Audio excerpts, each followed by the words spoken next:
Hello there. I'm Isaac Butler, and I'm very excited to be joined today by Jasmin Mozaffari, the writer and director of Motherland, alongside executive producer Arian Moayed. I loved this movie. I'm very eager to talk to both of you about it. Thank you so much for joining me to talk today. Thank you. I'm Thank you, excited. Isaac. So, Jasmin, let's start with you. Can you just tell me a little bit the kind of the origin story of Motherland? What made you decide to make this story? How it occurred to you, so forth? Yeah, Motherland's the story of my parents, basically. Ah. Mostly my father, who came over from Iran probably in 1978. I don't, he passed away, so I can't ask him all the details anymore.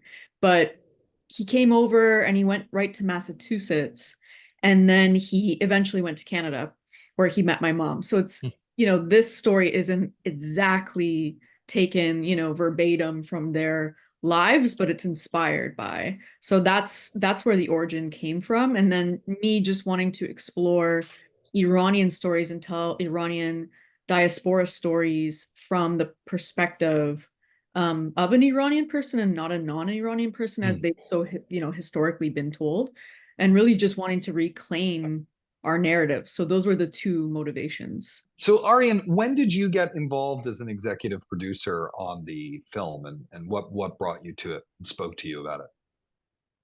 I mean, what spoke to me about Motherland is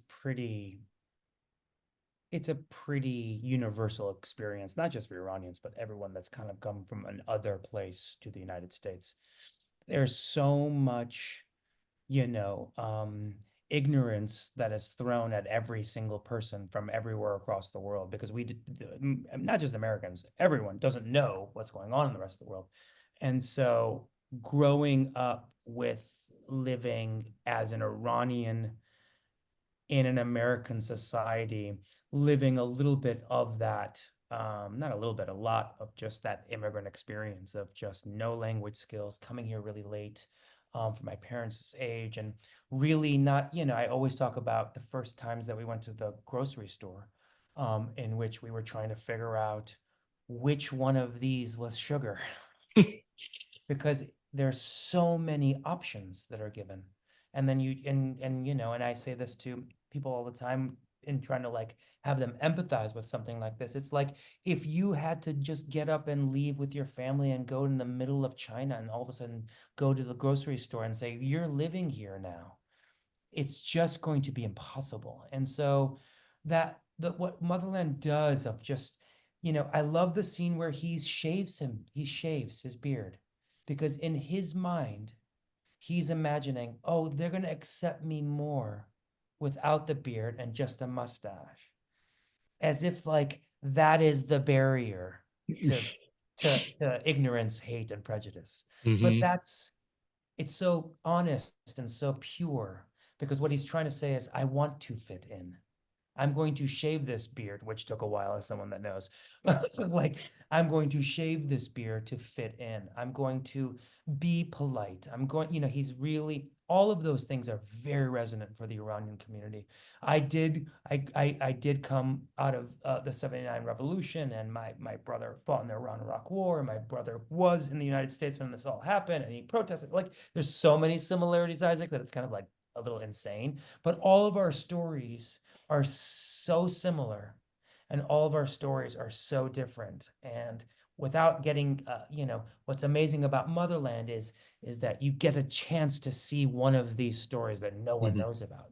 No one would know, oh, of course you would try to, in 1979 with the Iranian hostage situation, shave the beard to fit in, not realizing that it's going to take a lot more than just a physical transformation. So all that really resonated with me.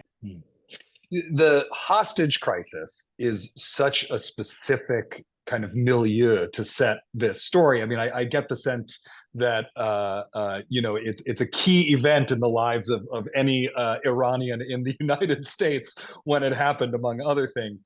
Can you talk a bit about that moment and how it shaped the story that you were telling? Yeah, that's like a moment that I feel is kind of forgotten now a little bit. I think Iranians know about it, but I do question how many young Iranians really know Mm. about it. Um, And even for me, it wasn't something that I was really aware of until Hollywood started talking about it. For me, I was coming of age in like the post 9/11 era. So it was like, for me, that was my thing. But I love period pieces when they can shed light on the present by using like an event in the past to talk about now. So and I'm just such a fan of period pieces for that. So I've always wanted to make one. And I really, as I started researching this, like I'd heard about my dad's story, obviously, but I started researching this and I thought, wow, like this was the moment where everything changed.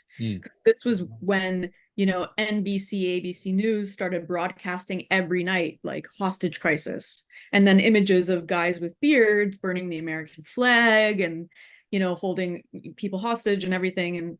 And then this was the post-Vietnam era where the country needed to come together. They were a little bit divided. So I was just fascinated at this moment for Middle Eastern people of like, this is where the narrative changed. It wasn't about Persian carpets or, like sultan's tents and this sort of Oriental type of thinking about us anymore. It was about, we are the enemy. And that's lasted for like 44, 45 years, So I'm always thinking about the bigger implications about how we are framed in media. And then I wanted to just look at like a human story within that and be like, there's a human behind this, like behind the headlines. So that's kind of that's why I looked at that event. But I also was hard because I didn't want to make it about the hostage crisis, I wanted to make it about these people specifically, but I love using historical moments to be able to dive into a character piece. One of the things that's really striking about it is it's a period piece and it's shot with period film, right? It's not shot on digital, it's shot on 16 millimeter.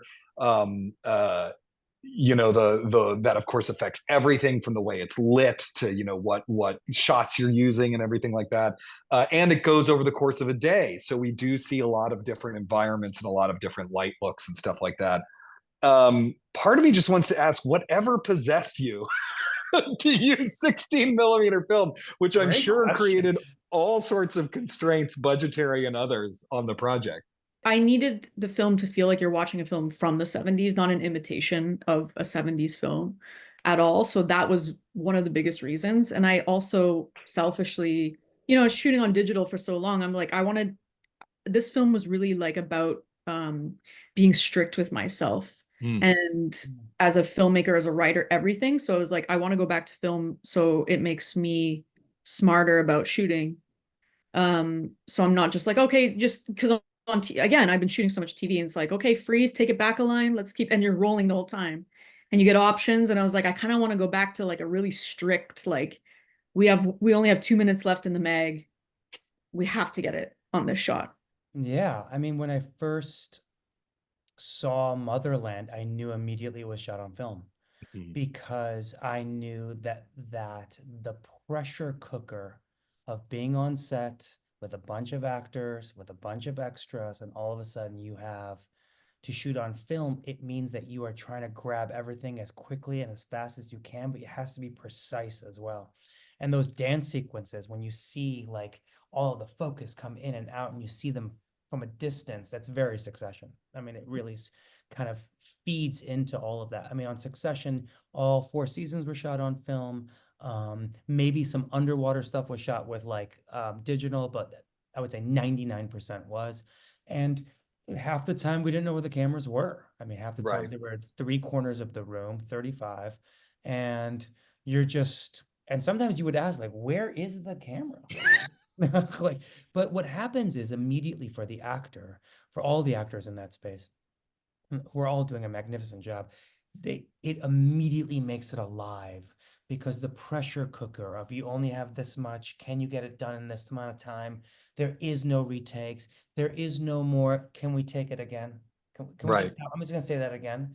There's none of that. And you need skilled professionals in that room. And Jasmin, I was saying this to you earlier, Isaac, but Jasmin has an amazing confidence as a filmmaker to be able to put all those pieces together without making it feel too much or too little.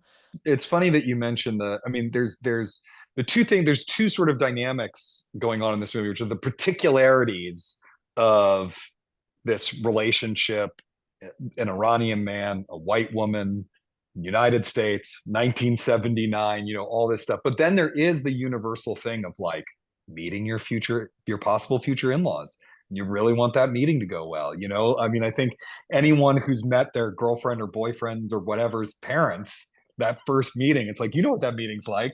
I watched, The Graduate was like a big influence too, because I had a feeling. because I watched at first it wasn't, but I watched it and I thought, that also was about a broken America too. And I feel like the marriage was symbolic of something greater than just the couple. And for me, also with Motherland, it's similar. And even the last shot, we used to call it our graduate shot when they're in the car, similar to when they're on the bus after they, Right. Get married. So I kind of thought about that and their marriage being like a symbol for like the relationship too between Iran and the US, and hearing that Kuro Shagmai song at the end, which is it's about fall, it's about autumn, but it's symbolic of going into a dark time. So I kind of wanted to layer all those things at the end to show, foreshadow this is what the future holds for them as a couple, but also for the relationship between Iran and the US up until this day. So I was always trying to find, those two sort of prongs you're talking about. Like the first thing that's most important is the characters always, more than the political message. Right. But I always having that, if you want to look a little deeper, it's there.